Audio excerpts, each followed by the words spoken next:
Salam and hi guys. Hari ini kita nak tengok salah satu question yang kita boleh buat perbezaan Okay, so dalam hot question ataupun dalam beberapa question yang saya pernah buat, ada juga dia minta untuk cari differences between hyaline cartilage and compact bone. Okay, so sekarang ini, lepas ini saya akan membincangkan mengenai yang kata suggested answer, okay, untuk kita jawab antara beza antara hyaline cartilage dan compact bone. Okay, so untuk hyaline cartilage kita bezakan dari segi metrik yang pertama sekali. Okay, untuk cartilage metrik dia adalah collagenous, di mana bila dia collagenous ni dia agak elastik dan fleksibel. So rawan kita ni kita kena ingat dia sangat-sangat fleksibel, dia tak boleh kata keras.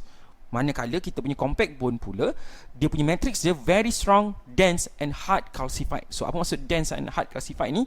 Dia betul-betul padat dan betul-betul keras. Hard calcified tu dia ada kalsium, sangat-sangat kuat. Itu perbezaan dari segi metrik yang pertama. Yang kedua yang kita nak tengok adalah dari perbezaan dari segi kandungan blood vessel, lymph dan nerve fibers. Untuk cartilage dia tak ada, okay, dia tiada. Okay, so absent. Atau dalam compact bone pula, dia ada have blood vessels, lymph vessels and nerve fibers in the Hyaline canal. So kalau kamu tak ingat balik, kamu tengok video yang saya terangkan pasal benda ni. Dalam kata Hyaline canal tu akan ada ketiga-tiga benda ini. Itu perbezaan yang kedua. Perbezaan yang ketiga yang kita nak tengok adalah have collagen dan elastin fibril.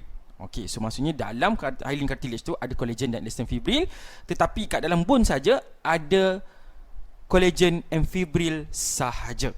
Okey, collagen fibril sahaja, bukan collagen and fibril, collagen fibril sahaja. Dan yang keempat yang kita nak tengok adalah perbezaan dia adalah dari segi function dia. Okey, untuk hyaline cartilage perbezaan dia adalah function dia adalah untuk reduce friction at the joint dan movement, support and growth.